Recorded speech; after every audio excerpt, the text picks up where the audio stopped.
Assalamu alaikum wa rahmatullahi wa barakatuh. Baada ya kumshukuru Mwenyezi Mungu Subhanahu wa Ta'ala na kumtakia rehma na amani mtume wetu Muhammad sallallahu alayhi wasallam, nipende kuyarudia yale ambayo niliyazungumza jana kabla ya kuanza darasa letu, na kwa uzuri kiongozi wetu naye pia alirudia hili kwamba tujione kwamba tayari tumeshaingia katika ibada ya haji. Hizi preparation na haya maandalizi ambayo tunayafanya ya kusoma na kupeana maarifa, tujalie kwamba tayari tunaingia katika hii ibada. Kwa hiyo wakati tunakuja hapa, tujaddid nia zetu, turenew hizi nia zetu, kuona kwamba tumekuja katika ibada na katika darasa ambazo Mtume Muhammad sallallahu alaihi wasallam anasema watu ambao wanakusanyika katika maeneo kama haya, basi utulivu, rahma na maghfira ya Mwenyezi Mungu yanakuwa yanawaenea, lakini pia huwa tunapata utajo pale katika vikao ambavyo Mwenyezi Mungu Subhanahu wa Ta'ala anakuwa navyo na malaika wake. Jana tulizungumza kwa faida ya wale ambao walichelewa au walikuja mwisho, lakini pia kwa faida ya wale ambao walikuwepo nao kuweza ku retrieve zile information zetu. Tulizungumzia zaidi masala mazima ya ni mtu gani ambaye analazimika kwenda hija, na je, haji ni kitu gani? Tukakipa tafsiri ya hija kwamba mtu kukusudia kuenda katika nyumba ya Mwenyezi Mungu Subhanahu wa Ta'ala iliyoko Makkah al-Mukarrama kwa ajili ya ibada maalumu katika wakati maalumu. Je, mtu gani ambaye anapaswa, anawajibikiwa kufanya hii ibada ya haji? Tukaja tukasema kwamba ni mtu mwenye sifa zifuatazo. Mtu huyu lazima awe ni Muislamu, lakini la pili tukisema Muislamu anatoka asiyekuwa Muislamu, lakini ni mtu ambaye aliyekuwa na akili, ambaye maneno au mazungumzo au miongozo inayotoka kwa Mwenyezi Mungu Subhanahu wa Ta'ala anayo uwezo wa kuyafahamu na kuyaingiza kwa kuweza kutekeleza maamrisho yake. Kwa baada ya kuwa Muislamu awe na akili, akili hii ikiambatana na bulugh, mtu ambaye amefikia ile miaka na utimamu wa kuweza kuamrishwa haya mambo.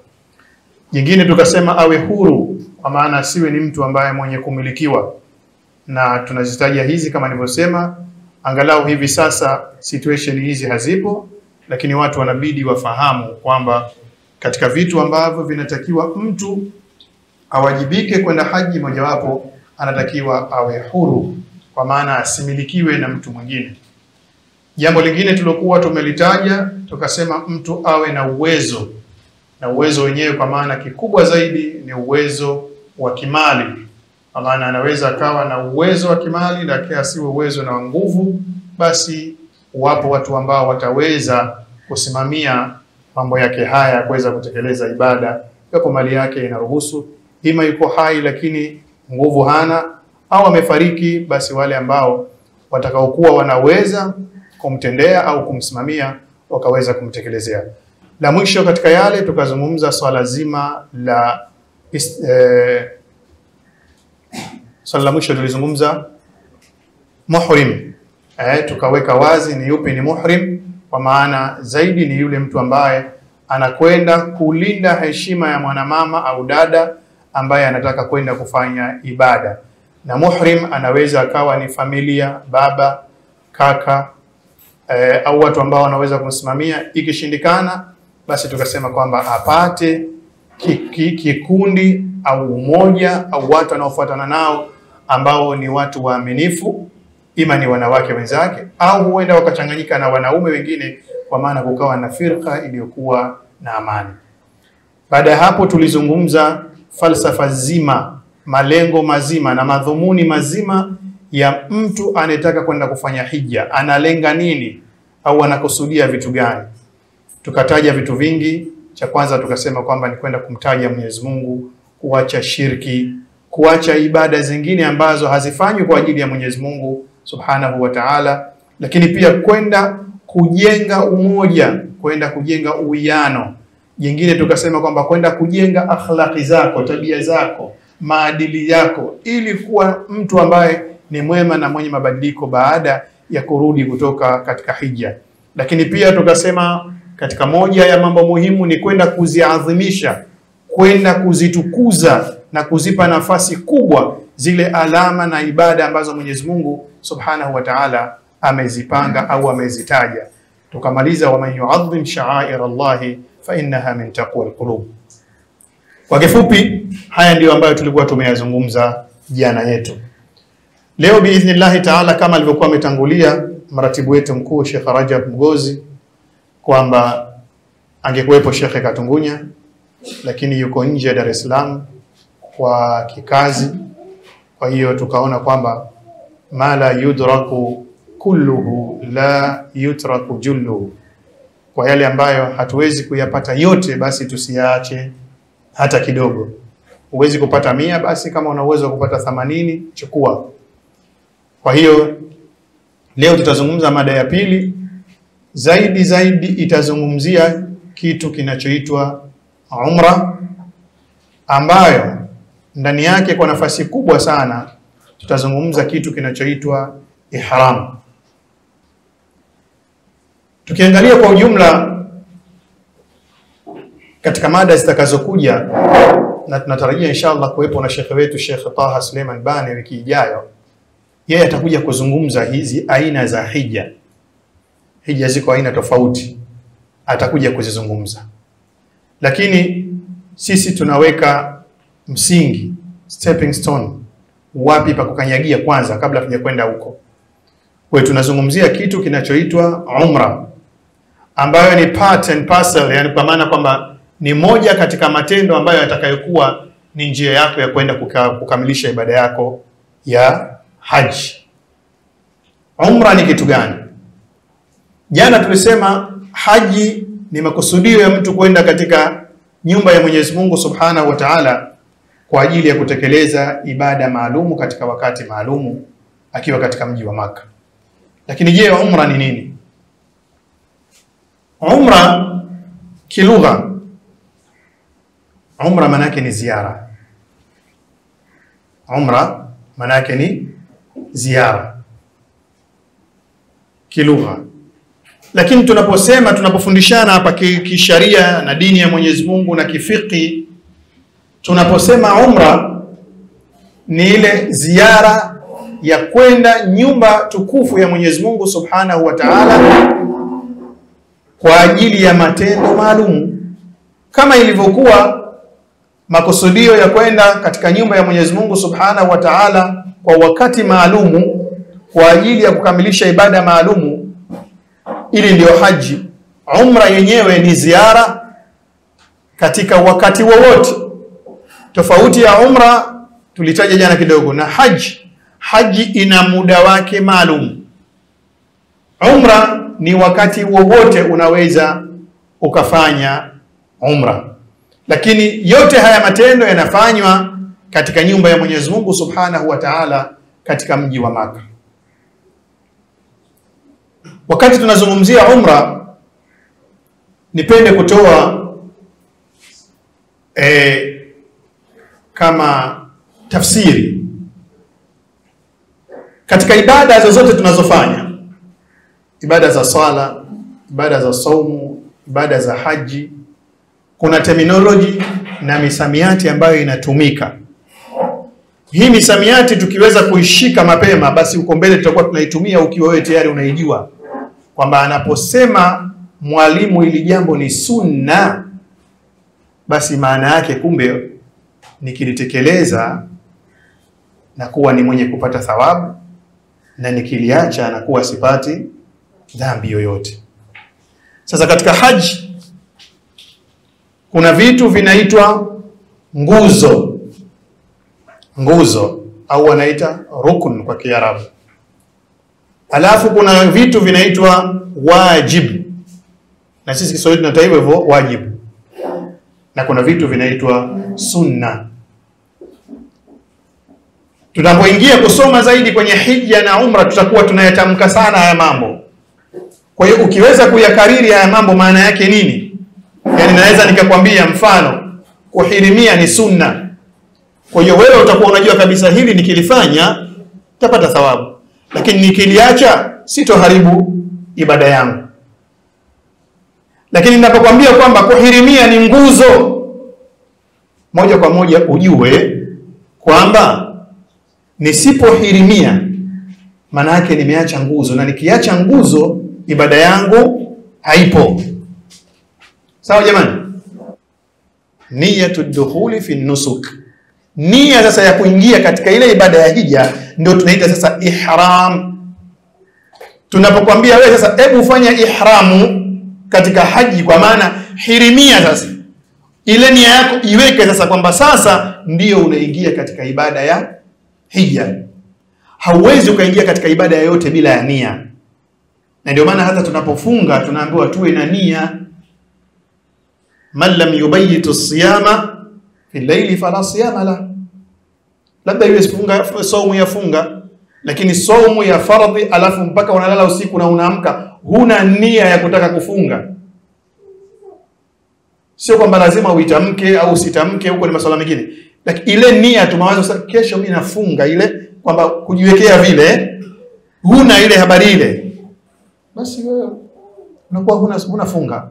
Kwa hiyo ihramu sisi ni ile nia ya kuingia katika nini? Katika tukio la haji au tukio la umra. Kama nilivyosema, hatuzungumzii haji, tunaanza leo tunazungumzia umra. Lakini hata kwenye hija mtakuja kusoma kwamba kuna ihramu.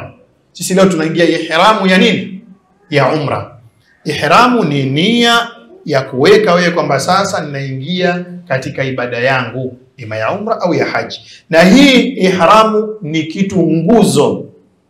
Kwa maana kama hujaifanya ihramu na wewe unakwenda kufanya umra, kama hujafanya ihramu na wewe unafanya haji, kwa maana tunasema bado wewe hija yako au umra yako haijafanya nini? Haijatimia. Umeacha nini?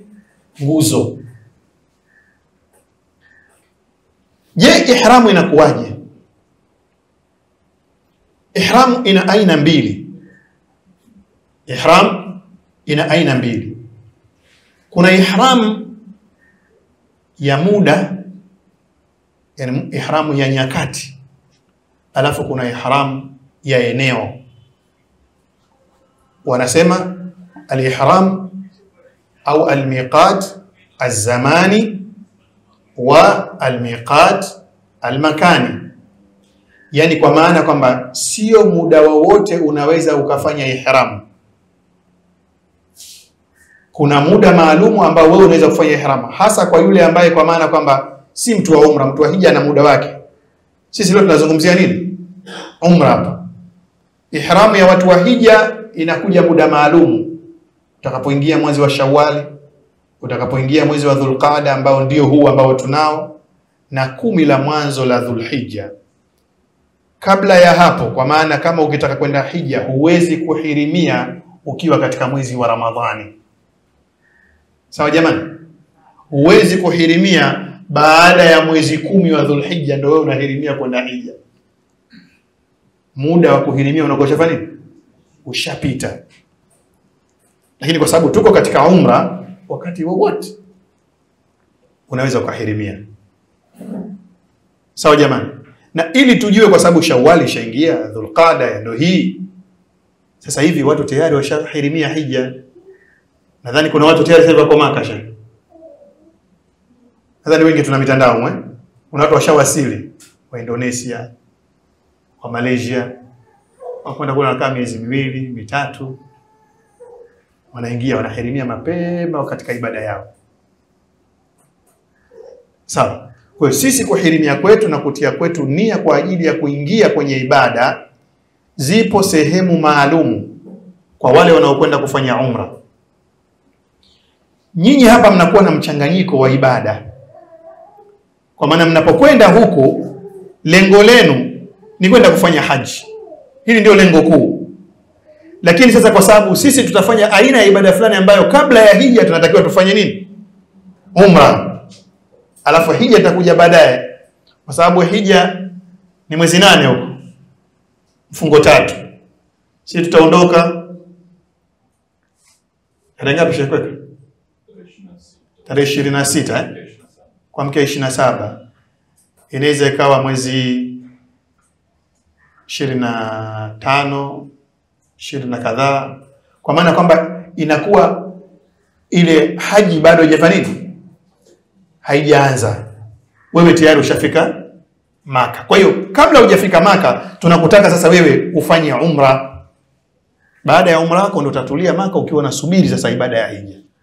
Kwa cha kwanza kabisa katika nguzo ambazo tunatakiwa tuzifanye katika ibada yetu ya umra, cha kwanza al-ihram, kuhirimia, kujiweka tayari kwa ajili ya hii ibada ya umra. Wakati umeshafanya ihram, na hii ihramu hauifanyii sehemu yoyote tu, kila watu wanaokwenda katika hii ibada ya umra wana sehemu yao ya kufanyia ihram. Nitolee mfano. Ihramu ni kujiweka yani kujiweka utayari kwamba sasa naanza ibada, ndio ihramu. Lakini je, utakuwa tu uko tayari wakati wowote au sehemu yoyote? Tunajua hija inafanyika wapi? Maka. Au umra inafanyika wapi? Maka. Kwa kabla hujaingia Maka kuna maeneo yamewekwa kwa kila atakayekuwa anataka kuja kuelekea Maka apite katika maeneo hayo au karibu na maeneo hayo. Hapo sasa ndio atahirimia kuonyesha sasa nimeshaingia katika ibada. Kwa maana unaweza ukatoka zako Tanzania ukiwa na nia yako ya kufanya ibada, ukavaa ihramu zako, lakini uko airport, umetoka hapa labda umepita Dubai au umepita Ethiopia, wewe bado hujafika katika maeneo ya kuhirimia, bado unatoka unaelekea kule Maka ambapo ni Saudi Arabia. Utafika katika eneo la kuhirimia, utaambiwa bwana, hapo baada ya dakika 2, 3, 4, 5 tunapita katika maeneo ya kuhirimia. Kwa hiyo sasa wekeni nia zenu. Ndio hapo sasa utasema labbaik Allahumma umratan labbaik la sharika laka labbaik innal hamda wan ni'mata laka wal mulku la sharika lak. Unasema sasa, Mungu nimekuitikia muitikio wa kuja kwenye umra. Au utataja aina ya haji ambayo unaifanya, utasema mfano labbaik Allahumma umratan mutamatti'an ila al-hajj. Sitaki kuyagusa kwa sababu Sheikh Taha Jumamosi ndio darasa lake aina za hija. Mimi nataka tupate hivi vyanzo hivi. Kwa hiyo wakati unafika katika miqati, kila mtu atakuwa na miqati yake kwa sababu tunaujua ulimwengu ulivyokuwa mkubwa. Kuna watu wanaotokea Afrika, kuna watu wanaotokea bara la Asia, kuna watu wanaotokea huko Far East huko mbali, kuna watu wanaotokea Maulaya, kuna watu wanaotokea Australia.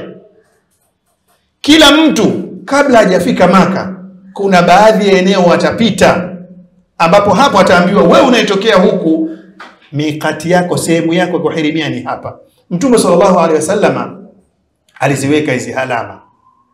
Katika hadithi Mtume sallallahu alaihi wasallam anasema alijalia Mtume sallallahu alaihi wasallam kwa watu wa Madina miqati yao ilikuwa inaitwa Dhul Hulaifa. Dhul Hulaifa ni eneo hilo. Akawajalia watu wanaopita njia ya Yaman, akawawekea miqati inayoitwa ya Lamlam. Akawawekea watu wengine wanaotokea maeneo ya Iraq na wapi, Dhatu Irq. Akawawekea watu wengine wanaotokea maeneo ya Najdi na wapi huku, akawekea Qarnul Manazil. Kila watu kwa maana ya kutolea mfano, tuseme tuchukulie mfano haji hii tunafanya katika mji wa Maka ambao na mji mtukufu hatuwezi kufananisha sana, lakini katika nahia ya takrib labda tunafanyia Magomeni hapa. Kuna watu watatokea Kunduchi, let's say kuna watu watatokea Mbezi, sawa. Kuna watu watatokea maeneo ya Mbagala na Tabata, kuna watu watatokea Kigamboni. Wote hawa wanakuja kwa ajili ya kuikusudia hii nyumba hapa Magomeni kwa ajili ya kufanya ibada ya umra. Tutawaambia wanaotokea Kigamboni labda mikati yao feri. Yoyote anatoka Magomeni Kigamboni hawezi kuvuka feri, lazima awe tayari nini, kisha ingia kwenye ihram. Anayetokea mkoani huko sijui wapi, Dodoma wapi, Mbezi wapi, bwana mikati yenu nyinyi labda Ubungo au Manzese au Kimara, Mathalan, anayetokea Kunduchi, wapi bwana, nyinyi mikati yenu maeneo ya Moroko Kinondoni, wanaotoka Mbagala wapi, nyinyi mikati yenu maeneo ya Kigogo. Yani kila mtu, hata kama unatokea zaidi ya huko, ukatokea Mtwara, utafika sehemu utakuwa karibu na maeneo ambayo Mtume sallallahu alaihi wasallam ameyapanga, kwa maana hautovuka isipokuwa sasa umepita katika moja ya eneo. Na ndio maana Mtume sallallahu alaihi wasallam baada ya kuvipanga hivi vituo ambavyo tunaviita miqat, hivi vituo vinaitwa miqat, akasema hunna lahunna, hizo miqati nilizozipanga hivyo vituo nilivyopanga kwa ajili ya watu kuhirimia, hivyo ni kwa ajili ya watu hao, kama nilivyosema, watu wa Madina sehemu fulani, watu wa Yemen sehemu fulani, watu wa Iraki na wapi sehemu fulani, watu wa Misri sijui Morocco, watu wa chini hapa Afrika ya Kaskazini wanapita sehemu fulani. Hawa kila mtu hunna lahunna, hivyo vituo nilivyoviweka ni kwa ajili ya hao watu.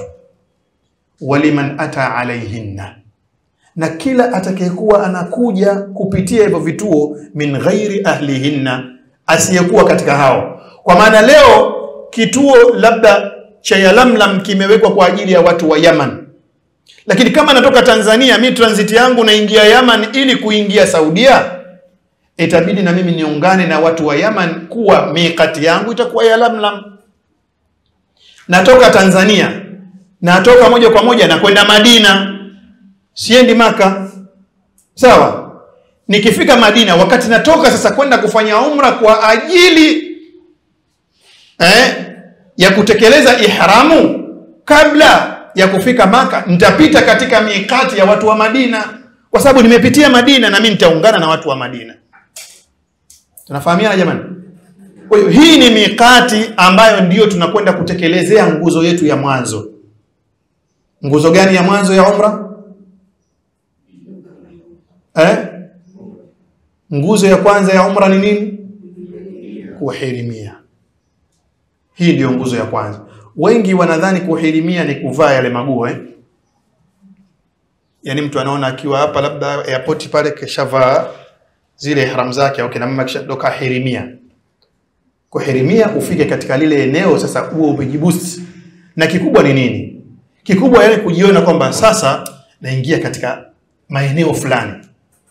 Yani sasa wanasema huko mimi natoka huko na kwenda katika ofisi ya rais. Unaweza ukawa uko ovyo ovyo. Lakini ukishafika getini sasa mlinzi anakuuliza ukoje, kuna tension fulani unakuwa nayo sasa.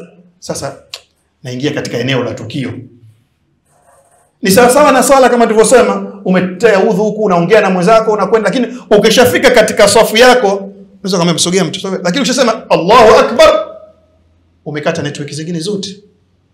Kwa nia ya kuingia katika ibada ya hija au ibada ya umra ndio tunaita ihram, na lengo lake kuu kukuandaa wewe, kukuzindua kwamba sasa naingia katika sehemu fulani.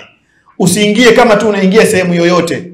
Na katika yusri na wepesi wa dini hii, pamoja na kwamba kuna vituo hivyo vitano, wapo watu ambao huenda wakawa wanapita katika sehemu sio. Sasa huenda wakawa wanapita katika sehemu sio ya vile vituo. Nimesema kwamba mtu anaweza akafanya ile mnaita kama diversion, kwamba hapa na pale nilipo huenda hapa nitakuwa usawa wa hii, unavuka lakini unatia nia hiyo. Kwa hiyo hakuna mtu yoyote atakayefika Maka bila ya kuwa amefanya nini? Amehirimia. Hii ni nguzo. Lakini yupo mtu anaweza akavuka katika miqati alafu asihirimie. Sawa? Akawa amefanya nini? Amesahau. Ndio maana hapa baadhi ya maulama wanawazuoni wakatofautisha vitu hivi viwili. Kuna kitu kinaitwa al-ihram na kitu kinaitwa al-ihramu min al-miqat. Kuna kuhirimia na kuna kuhirimia katika miqat. Watu wengi wamependekeza kwamba ukiwa una wasiwasi na kupitishwa miqati, waweza kuhirimia kabla ya kufika miqati, na ukawa uko katika hali sasa ya ile nidhamu ya ihram. Lakini maulama wengi wamesema kwamba kuhirimia ndiyo nguzo. Kuhirimia ndio nguzo. Lakini unaweza ukahirimia ukiwa umepitwa katika miqati, alafu ukawa umefanya kosa, umeacha wajibu wa kuhirimia katika miqati. Kwa hiyo wengi wamepita na hiyo, kasema kuhirimia ndio nguzo, lakini kuhirimia katika miqati ni wajibu wako. Kwa maana unaweza ukavuka miqati ukajikuta uko ndani ya haram na hujahirimia. Unatakiwa uhirimie, uweke nguzo yako kabla ya kuanza nguzo zingine za umra, lakini kipindi hicho unakuwa umeacha wajibu wa kuhirimia katika miqati. Kwa maana unakuwa unapigwa penalty, unapigwa fine. Na fine ya kule Maka ni nzuri sana. Unatoa dola ngapi shehe kuchinja? Dola 150 tu. Dola 150 tu. Unampa kurugenzi, unampa Sheikh Rajab, bwana mimi bwana nimepitiwa bwana miqati pale sijahirimia. Kwa nimejikuta niko huku tayari kwa nahirimia, lakini kuna kosa nimelifanya. Wanakuambia bwana, ili utengeneze mambo yako ya safi unapigwa faini. Umepita mwendo kasi katika sehemu ambayo sio utakiwa ukae, kwanza usubiri tie uhirimie alafu ndo uondoke. Kwa la kwanza kabisa al-ihram. Na tumesema ihramu ziko za aina mbili, kuna ihramu za eneo na ihramu za mida. Umra haina ihramu ya muda, wakati wowote unaweza kuhirimia. Lakini haji ndio ina ihramu ya muda, kwamba lazima iwe Shawwali au Dhulqaada, yani mwezi 10, mfungo 10 au mfungo 11 au siku 10 za mfungo wa 12, kwa maana Dhulhijja. Kwa sababu sisi tunataka kwenda kufanya hija ya aina fulani ambayo mtakuja kuisoma. Kwa hiyo hata sisi sasa pamoja na miqati yetu hii lazima tuwe na miqati ya muda, kwa sababu umra yetu inafungamana na nini? Inafungamana na haji. Ingekuwa umra yetu sio yenye kufungamana na hija, sawa jamani, tungeenda wakati wowote. Kwa hiyo na sisi umra yetu hii kwa sababu inafungamana na matendo ya haji, kwa hiyo mikati yetu ya muda lazima iwe katika mikati ya hija. Sawa jamani? Kwa mfano mdogo, umekwenda umra mwezi wa Ramadhani na unakusudia kwenda hija. Huwezi ukasema kwamba mimi nilikwenda mwezi wa Ramadhani, nimeshatanguliza umra yangu, kwa hiyo sasa umefika muda wa haji na subiri tu haji nifanye na kuwa nimefanya hija ile ya aina ya kuweka umra na hija. Kwa sababu tutasema umra yako ulioifanya umeifanya sio katika ule wakati wa haji. Sawa jamani? Hawa wanaoingia sasa hivi au walioingia mwezi wa Shawwal au watakaoingia Dhulhijja mwanzoni, akawa anataka kufanya umra pamoja na haji, huyu tunamwambia unaweza kufanya umra hiyo pamoja na haji, kwa sababu tayari uko ndani ya muda ambao unaruhusiwa kuhirimia. Zama hizo zilizokuwepo, muda huo unaruhusu. Kwa hiyo kapita katika miqat ya kuhirimia ya maeneo, kahirimia, kapita katika muda wa kuhirimia ambao ni Shawwali au Dhulqaada au Dhulhijja. Hii ni nguzo yetu ya kwanza. Tutakuja kutaja mtu anapokuwa amehirimia nini anatakiwa akifanye. Kabla ya kuhirimia nini anatakiwa akifanye. Ndani akiwa katika ihramu nini anatakiwa akifanye. Na kinyume chake nini anatakiwa akiache. Kabla ya kuhirimia, wakati akiwa kwenye ihramu, na wakati bado yupo katika matendo ya umra. Lakini sasa tunataja tu hizi nguzo za umra. Baada ya kumaliza kuhirimia kuna nguzo ya pili ambayo tunasema tawaf. Tawaf. Hii tawafu ya umra. Kuna tawafu utakuja kusoma huko, tawafu ya hija. Hii tunayozungumza hapa leo ni tawafu ya nini? Ya umra. Tawafu ni nini? Nadhani watu wote tunaziona siku hizi kwenye channel gani ile Sheikh Azam? Naangalia. Qur'an. Kuna channel ya Qur'an na kuna channel ya Sunna. Channel ya Sunna inaonyesha mara nyingi Madina. Na channel ya Qur'ani katika Azam utaiona inaonyesha mambo ya Makkah. wote tunaona pale Maka katika channel ya Qur'ani au tunaona TV, whatever tutakachokuwa tunajiangalia, kuna kitu kinaitwa tawafu. Tawafu asili yake ni mzunguko. Tawaf maana yake ni nini? Kuzunguka. Kwa hiyo nguzo ya pili at-tawafu bil bait, kuizunguka nyumba tukufu. Na haya yote si kwa maana ni mazoezi tu. Tulisema pale kuna faida nyingi sana za kiuchumi, faida za kijamii, faida za kiafya, zote zinapatikana katika ibada ya haji. Kwa katika nguzo ya pili ni tawafu. Tawafu ni kuizunguka nyumba ya Mwenyezi Mungu Subhanahu wa Ta'ala. Tunaizunguka vipi? Tunaiona wote ile nyumba iko na shape gani? Square. Au Kiswahili square ni nini? Pembe nne ambazo ziko sawa. Sheikh Uthman atakuja kulizungumza hili. Mimi sio mwana historia. Anaweza akakwambia ile Kaaba ina urefu wa mita ngapi, upana mita ngapi, kitambaa. Haya mambo ya historia Sheikh atakuja kutufungia. Almuhimu kwamba tukubaliane kwamba ina pembe nne. Zile pembe nne zile, kuna pembe ya Hajarul Aswad, unasema pale ya jiwe jeusi, sawa? Kuna pembe hizi zinaitwa rukunu gani hizi? Hijri Ismail. Kuna sehemu ukiangalia ile Kaaba, baada ya zile pembe nne, kuna sehemu kama umepigwa kaus, kama alama ya mwezi imejengwa kama kikorido fulani baada ya Kaaba. Kwa pembeni yake kuna upande wa, labda nichukulie hii meza yangu sawa, mfano wa Kaaba. Hapa ni nguzo inaitwa Hajarul Aswad. Hapa na hapa hizi ni nguzo ya Hijri Ismaili. Huku ndio kuna kama kimzunguko fulani kimejengwa hivi Alafu hapa ndio nguzo nyingine inaitwa Rukun al-Yamani. Tuko pamoja? Tuko pamoja? Kwa hiyo unaanza Hajar al-Aswad,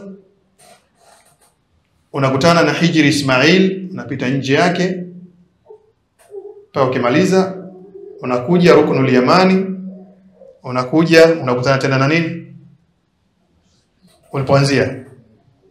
Hajar al-Aswad. Umezijua vizuri? Tukianza hapa ni wapi? Hajar al-Aswad. Hizi nguzo mbili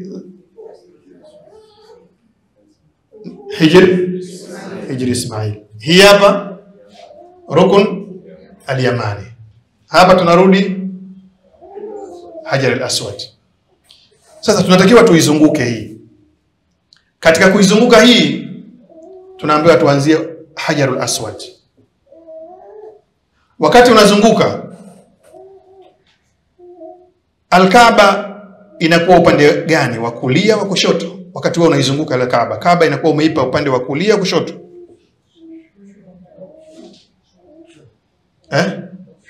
Wa kushoto Kwa Kaaba inakuwa upande wako wa kushoto. Alafu huku ndio upande wako wa kulia. Sawa jamani? Wakati unazunguka ukitoka Kaaba, cha kwanza unachokutana nacho, kuna kitu kimejengwa pale. Kinaitwaje? Maqam Ibrahim. Sawa jamani? Tunazunguka. Tunakuja hapa tunakutana na Hijri Ismail. Sawa? Hauwezi kupita ndani, hautakiwi kupita ndani. Unapita nje ya Hijri Ismail. Unazunguka mpaka unatokea huku, unakuja katika Rukun taka tuwe wote jamani. Rukun al-Yamani. Alafu tunamaliza. Huu ndio mzunguko. Hii ndio tawafu. Sawa jamani? Wakati wa kufanya tawafu kuna masharti yake. Lazima uwe na tahara. Lakini lazima ujalie nyumba iwe upande wako wa kushoto kama tulivyozungumza. Kwanza ukifika pale ukijalia nyumba upande wako wa kulia utakuwa unagongana na watu tu.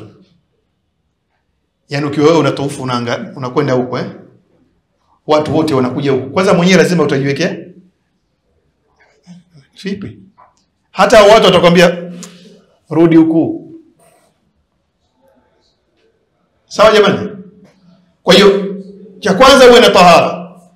Cha pili uwe umefanya nini? Nyumba unaijalia kwa upande wako wa kushoto. Lakini pia mavazi yako ya ihram na zile kanuni ambazo tutakuja kuzizungumza kwa uchache za ihram bado unaendelea nazo. Ihram yako inakuja kumalizika kama vile swala jamani. Mtume sallallahu alayhi wasallam anasema inma at-tawafu was-sa'yu, umeshaona ni swala. Tawafu ni kama vile kama unavyoona swala, isipokuwa tu unaruhusiwa kuzungumza, si ndio? Swala huruhusiwi kuzungumza, lakini na tawafu kuna vitu vyake ambavyo kwa maana kwamba uruhusiwi, kwa sababu bado uko ndani ya ihram. Unaweza ukatufu ukiwa huko katika ihram. Mfano umemaliza umra yako au hija yako, umekuja na kanzu yako na fulana yako na kofia yako na baibu lako, unasema natufu. Na ndio maana wakati mwingine ukashangaa wewe ukafika unatufu uko katika ihram, unaona mtu kavaa kapelo, mtu kavaa kofia, mbona tumeambiwa tusifunike kichwa, mbona tumeambiwa hivi. Wale hawatufu kwa sababu ya nini? Ya umra au ya haji, hawako kwenye ihram wale. Anatufu ibadatan. Mizunguko yake 7 amemaliza. Kama unapokwenda wewe msikitini na wewe kaamua kuja swali rakaa 2 za msikiti.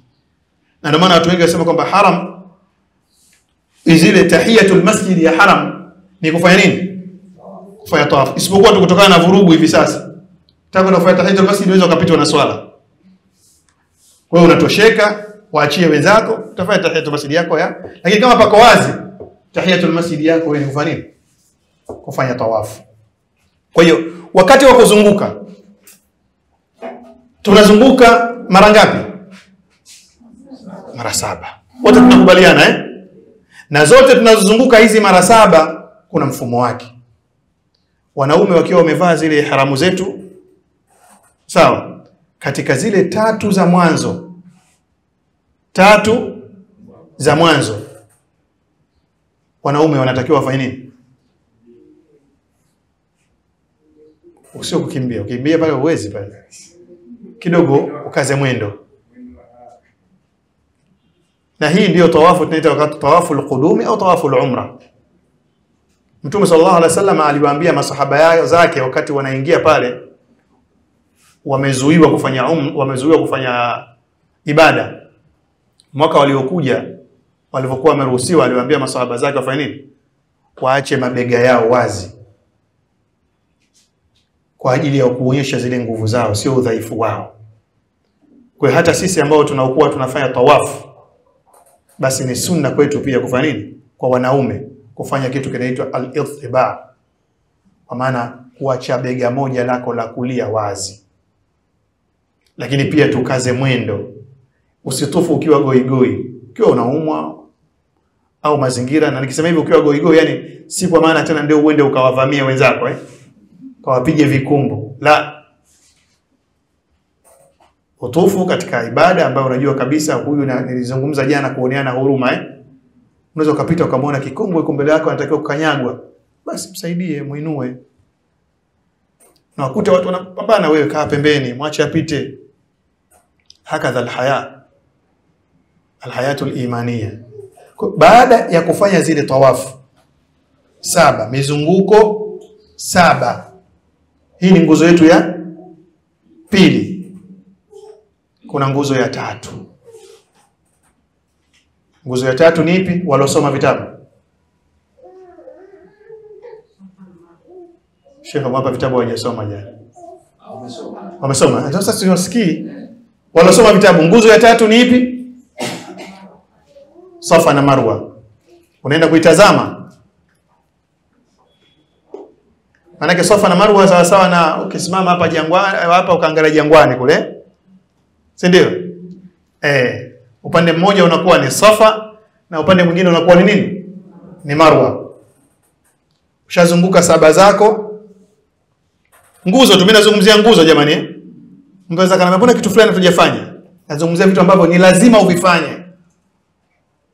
Hivyo piga huwa, umekuta kuna zahma, umekuta kuna nini, yani jitahidi hivyo vikamilishe.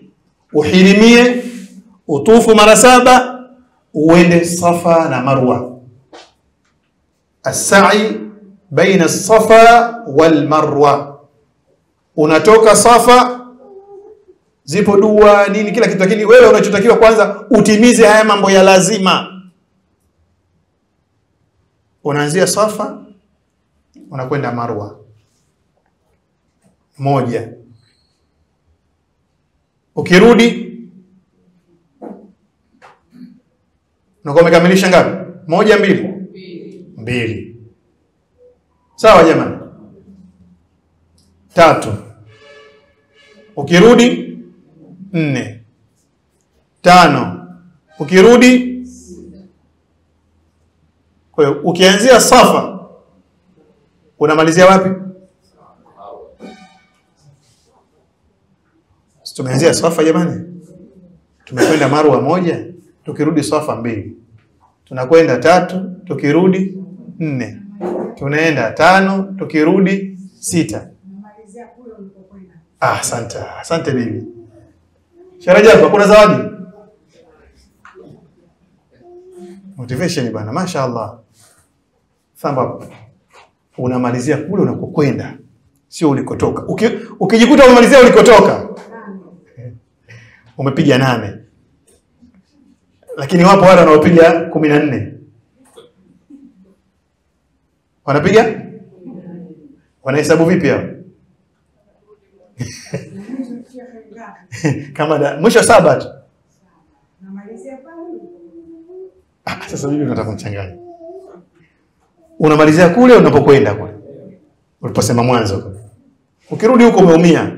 Wapo watu wanaohesabu 1.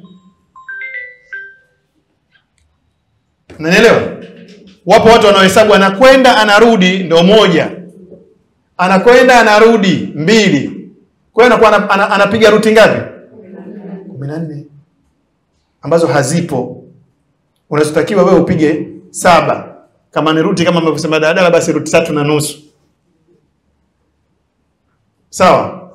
Kwa hiyo ukienda unahesabu ni 1, ukirudi unahesabu ya 2, ukienda ya 3, ukirudi 4, ukienda 5, ukirudi 6, ukitoka huku unamalizia kule 7. Kwa hiyo umeanza ukiwa Safa, utamaliza mambo yako ukiwa wapi? Marwa. Inna as-Safa wal Marwata min sha'airillah faman hajja al-bayta aw i'tamara fala junaha alayhi an yatawafa bihima waman tatawwa khayran fa inna Allaha shakirun alim. Baada ya hapo unakwenda kumalizia nguzo yako ya mwisho ya umra ambayo ni nini? Mimi nasema tumesoma, tunarudia tu. Ni kunyoa au kupunguza. Sawa jamani? Haya ndiyo mambo 4 muhimu kabisa wakati unatoka hapa kwa ajili ya kwenda kufanya umra. Haya ndiyo mambo ambayo piga ua, ndiyo nguzo. Yapo mengine ambayo tumesema kwamba ni wajibu. Yapo mengine ambayo ni nini? Sunna. Kwa hiyo ukifanya ibada yako ya umra yakakosekana au ikakosekana moja katika haya 4, ibada yako haijafanya nini? Haijakamilika. Hayo mengine yote ambayo hatujayataja yakikosekana, ibada yako imefanya nini? Imekamilika. Kinachobaki hapo ni ile nyongeza sasa. Na urembo. Kujiongezea pointi, nifanye nini, niongezee nini? Ndio kuna mambo hapo ya sunna ambayo yako mengi sana.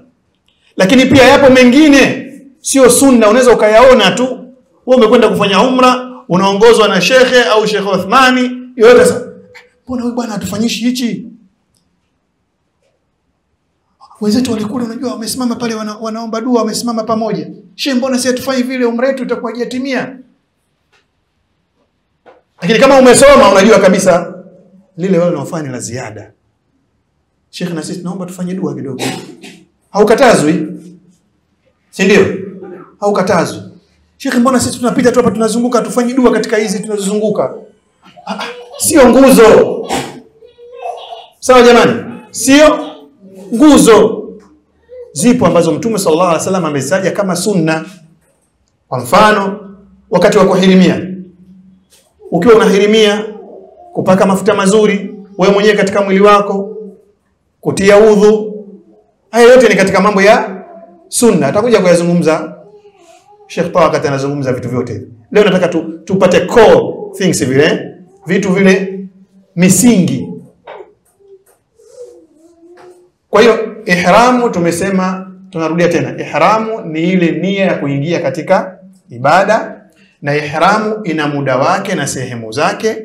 Ikiwa ni ihramu ya umra tupu, unaweza ukafanya wakati wowote. Ikiwa ihramu ya umra inayofungamana na hija, lazima ufanye katika kile kipindi ambacho ndiyo wakati wa kuhirimia kwa ajili ya hija. Nayo tumesema ni miezi 2 na siku 10. Mwezi gani?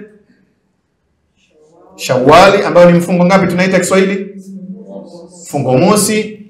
Dhulqaada, ambayo ni mfungo ambao ndo tuko nao huu, na nini? Dhulhijja, katika zile siku 10 za mwanzo. Ukipitwa hapo umefanya nini? Umepitwa, huwezi tena kuhirimia, huwezi kuingia katika ibada ya haji. Kwa baada ya kujua hizo ihramu za muda wakati wake, kuna kuhirimia katika maeneo.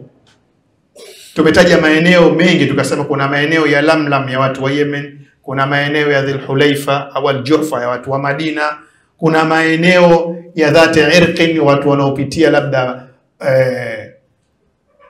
Sham,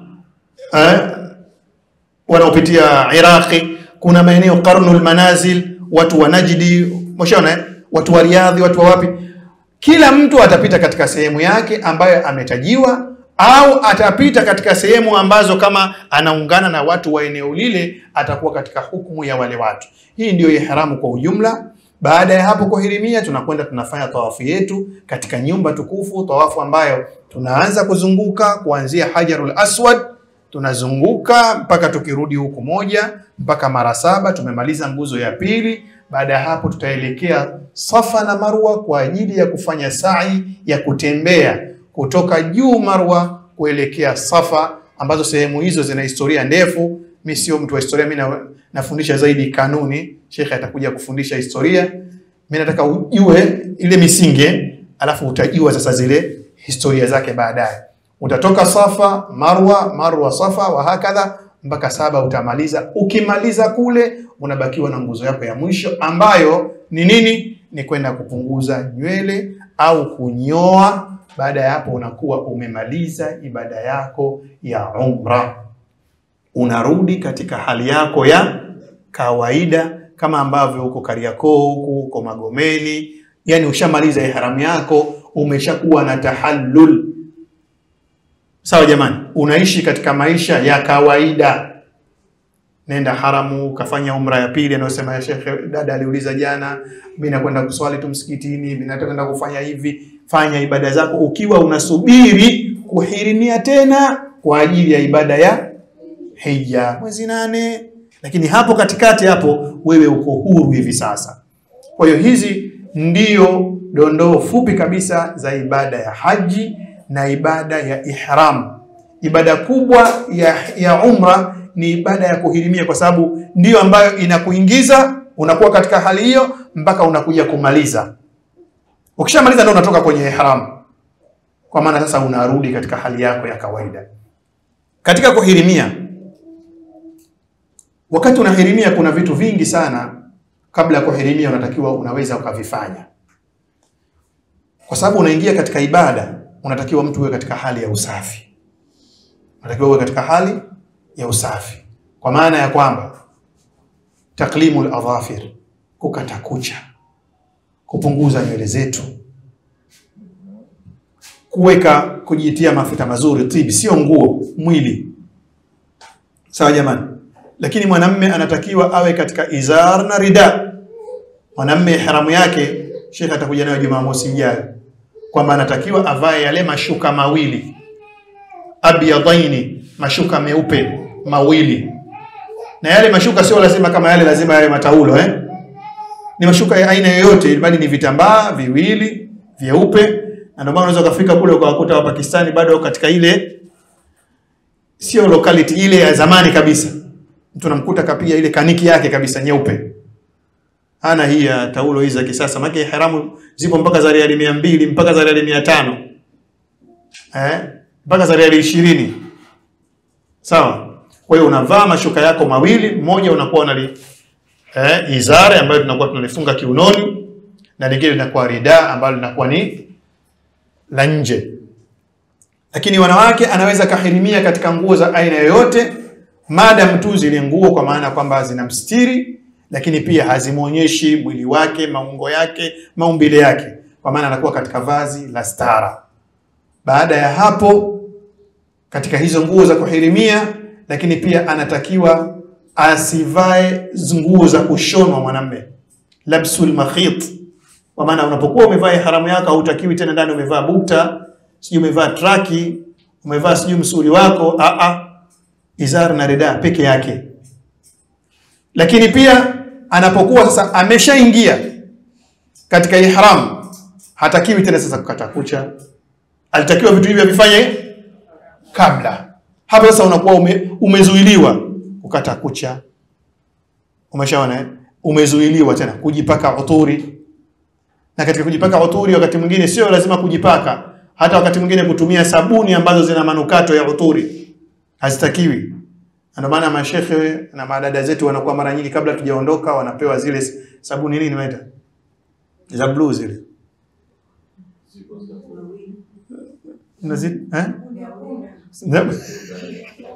Ya punda au mbuni, sio umeshaona?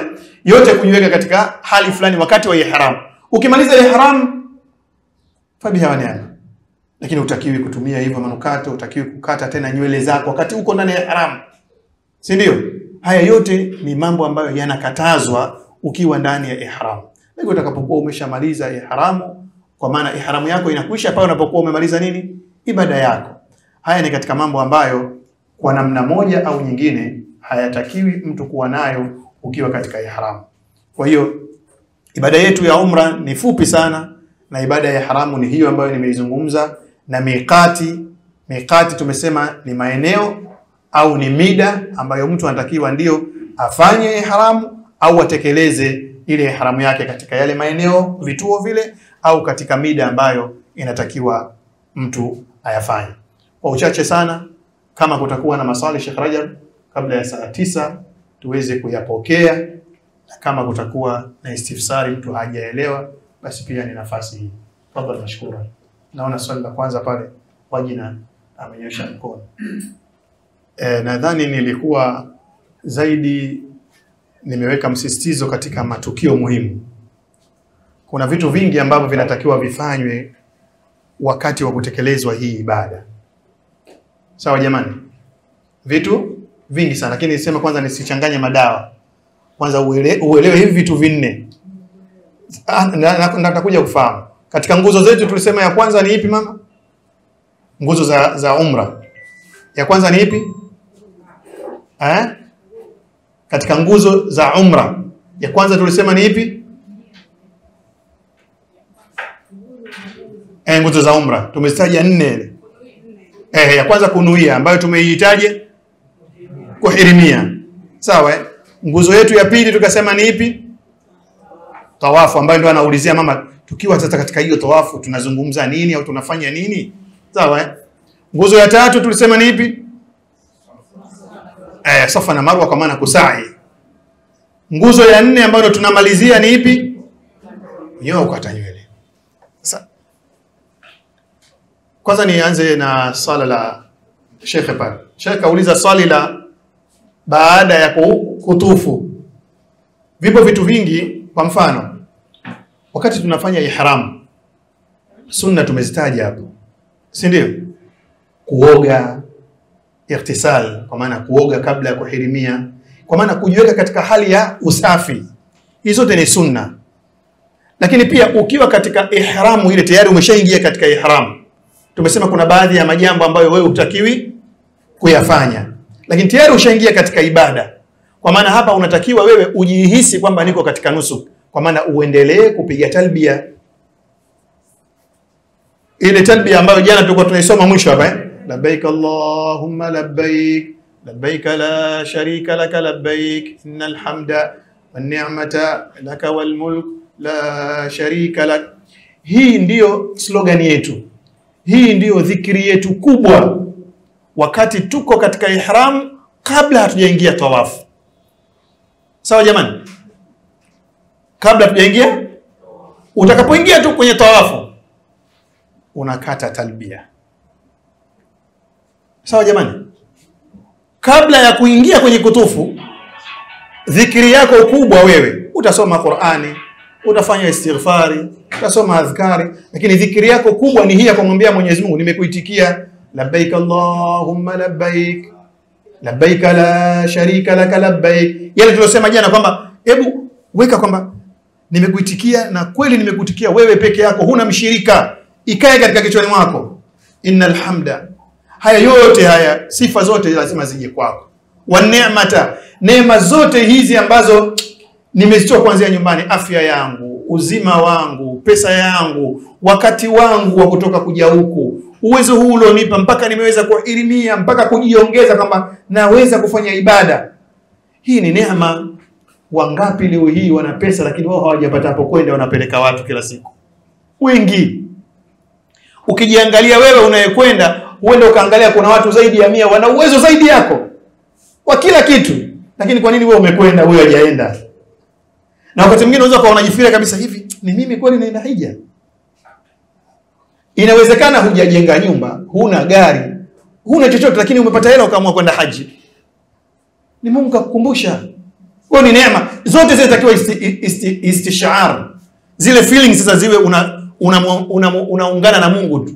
Connectivity yako yote hiyo kwa Mwenyezi Mungu peke yake. Na ndio maana tunaambiwa katika hii wakati muhirimia, kabla ya kuingia Kaaba, wewe jitahidi kila wakati labbaik Allahumma labbaik labbaik la sharika lak labbaik innal hamda wan ni'mata laka wal mulk la sharika lak. Sawa? Jamani, mtu akajitia pressure kwamba mimi nimezunguka mzunguko wa kwanza sijamaliza ile dua yangu au sijasoma ile dua niloandikiwa. Wamekuandikia ili kwa yule ambaye hana uwezo wa kuvuta dua yote aisome, asipoteze muda. Lakini sio kwa maana kwamba usipoisoma ile dua katika mzunguko ule basi umefanya nini? Unamwambia Sheikh, unatupeleka haraka bwana, tujapata kumaliza. Au kwa sababu ni zahma umekwenda tu haujavuka tangu nguzo ya kwanza umemaliza, basi huko mbele unapiga story. Hakuna dua maalum. Lakini haikatazwi kama una kitabu cha dua, Sheikh akakuandikia, almuradi ile dua iwe ni dua sahihi, sio dua yenye shirki, sio dua yenye kufru. Omba, soma, haikatazwi. Lakini usijitie wasiwasi wa kusema kwamba nisipoisoma dua hii basi ibada yangu haipo, au Sheikh asipotusomesha dua hii ibada yangu haipo. Hata hii dua ambayo Mtume sallallahu alaihi wasallam amesema tuisome kati ya nguzo hizi mbili, sio kwa maana usipoisoma ibada yako imevurugika, bali ni sunna kuisoma. Na tumeshasema sunna ni kitu gani? Sawa jamani? Ni kitu ambacho ukikifanya kwa mwongozo wa Mtume unapata, ukikiacha upati dhambi. Ukiweza ndani vizuri, ukishafika hapa baina ya rukunul yamani na hajar al-aswad, soma rabbana atina fid dunya hasana wa fil akhirati hasana wa qina adhaban nar. Rabbana atina. Yawezekana mwendo wako ukatumia kuisoma mara 5. Yategemea mwendo wako, kwa sababu ya zahma ukasoma zaidi ya mara 5. Yategemea mwendo wako ukasoma mara 2 tu ikawa imekwisha. Kwa hiyo pale baina ruknaini ndio usome rabbana atina fid dunya hasana wa fil akhirati hasana wa qina adhaban nar. Unapofika tena katika usawa wa hajar kwa ajili ya kuanza raundi nyingine, utaonyesha tu mkono wako tena, bismillah, Allahu akbar, unaendelea. Soma dua zako, soma adhkari zako mpaka mwisho. Mtukuze Mwenyezi Mungu. Lakini Sheikh akanambia, wakati wa kuswali unatoa nia gani? Wakati tumemaliza kufanya zile tawafu 7, ni sunna. Ni sunna. Sawa jamani? Kuswali rakaa 2 nyuma ya makamu Ibrahim. Tumesema hapa makamu Ibrahim ni ule upande unapomaliza tu ile tawafu au unapoanzia pale kwenye hajar, ukisogea mbele tu kuna makamu Ibrahim. Ni sunna kuswali rakaa 2 sunna nyuma ya makamu Ibrahim. Kwa maana unaweza ukawa umemaliza tawafu yako ukataka kuswali nyuma ya makamu, watu 2,000,000 au 3,000,000 ndani ya muda ule wote mnataka kuswali pale nyuma ya makamu, itawezekana hilo? Mwenzako ndo kwanza anataka kutufu, na wakati mwingine wakati wewe unatufu ulimsema yule mwenzako, ah na uvipi au sisi tunafanya tawafu unakuja kuswali hapa? Sawa.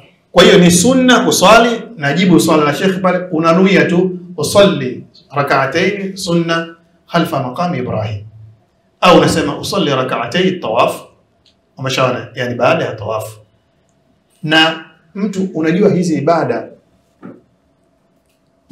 yani kuna watu zinawasumbua wakati mwingine kuzungumza kwa yani Kiarabu labda kinamtoka ndani ya nia yako, ndani ya nia ukishindwa kuitamka ndani ya nia yako moyoni mwako kwamba unajua kabisa mimi sasa hivi nakwenda baada ya tawafu na kwenda kuswali rakaa 2 nyuma ya makamu Ibrahim, rakaa 2 za baada ya tawafu. Kwa ukifika pale Allahu akbar, nia yako tayari na swali hapa rakaa 2 za baada ya tawafu, isikuvuruge ukashinda kusoma ile rak'atayn baada ya tawafu au khalfa al-maqami. Nia unayo lakini maneno tu yamekushinda kutamka ukashindwa kuswali. Sawa jamani? Nenda pale pia. Na ukishindwa kuswali nyuma ya makamu, swali mbele ya makamu, swali eneo lolote ndani ya msikiti. Pale unapoona hapa kuna wasa anaweza nikajificha nikaswali, swali.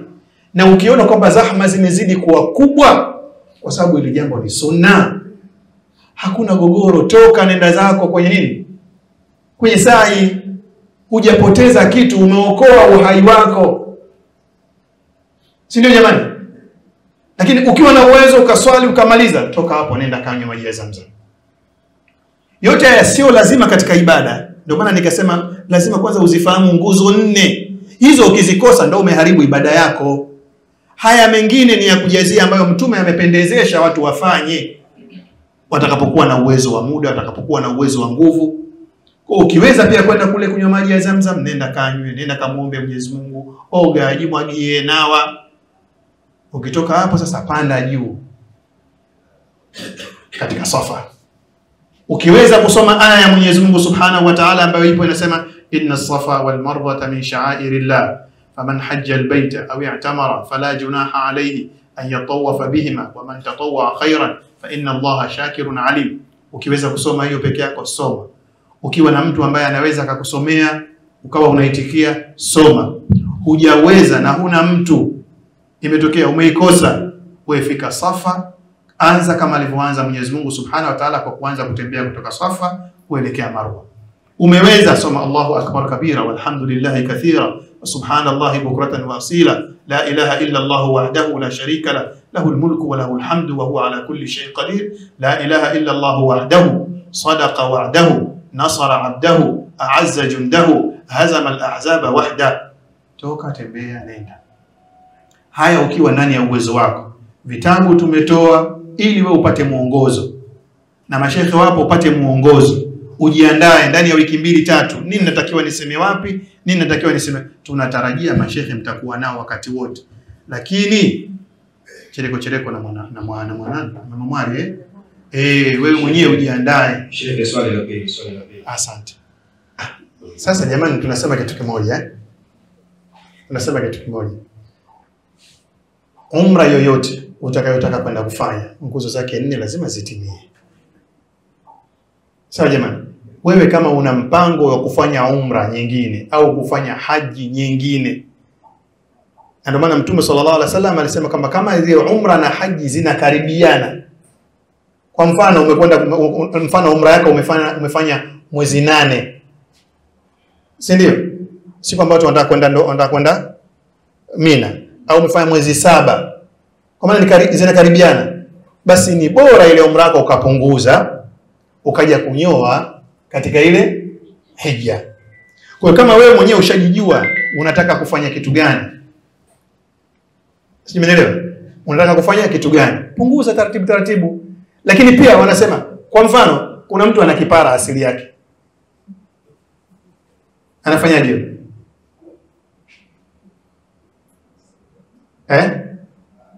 Anapitisha tu, yani anapitisha kiwembe ili mradi kuonekana kwamba fanya nini? Amepunguza kitu. Kwa hata kama wewe utakuwa umenyoa kipara kwa bahati mbaya, ukienda tena mara pili, nenda kakwangue. Ukienda tena kakwangue. Na si lazima kwa maana kwamba unyoe kote, yani inachotakiwa kwa maana at-taqsir au al-halq. Ukiona kwamba mimi sina jambo lingine, nyoa. Ukiona mimi nina jambo lingine, punguza. Na hasa kwa upande wa kina mama. Upande wa kina mama anataka amalize, kwa sababu kina mama zaidi wanatakiwa wao kufanya nini? Tafsiri, sio kunyoa. Umeona? Kwa unachukua nywele zako mbili umemaliza. Nimekuja tena mara pili nafanya umra, nafanya matendo yale mwisho wa siku lazima nipunguze. Kwa hiyo hakuna kuacha kupunguza au kunyoa katika umra. Swali lingine? Swali lingine, wakati mwanamke anafanya tawafu, naam, anapaswa kuvaa niqab au socks? Haya maswala na pale anapotufu tunahitajika kusoma chochote katika tawafu katika kuizunguka Al-Kaaba. Nadhani majibu mengine nimeyajibu wakati wa kutufu, unaona wanawake wengi wanaambiwa kwamba wasivae niqab, isipokuwa Mtume sallallahu alaihi wasallam aliwahi kuambia mmoja katika wake zake kwamba walipokuwa wanaume wengi wanapita kwa wakati mmoja, alimwambia tu kwa wakati mmoja kwamba fanya nini? Funika mara moja alafu akafunua. Kwa hiyo hayani si vyema kuvaa niqab na wala kuvaa soksi. Umeona? Kwa kipindi hichi tuache tumalize, baada ya hapo utavaa niqab yako. Jingine kama ndokanazo. Je, haya maeneo ya miqati yamewekewa alama ili ukifika hapo uhirimie? Mimi nasema ndio. Angalau watu wengi wanapita miqati wakiwa angani kwa zama za sasa. Zama za sasa watu wengi wanapita miqati wakiwa wapo angani. Lakini pamoja na hayo, wale ambao mashirika ya ndege yote yakishajua kwamba yanabeba mahujaji, huwa yanakuwa yanaandaa tahadhari ya kuwaambia kabisa, tunawaomba wale ambao wanakusudia kwenda kufanya hija au umra, baada ya dakika 15 tutakuwa tunapita maeneo ya miqati.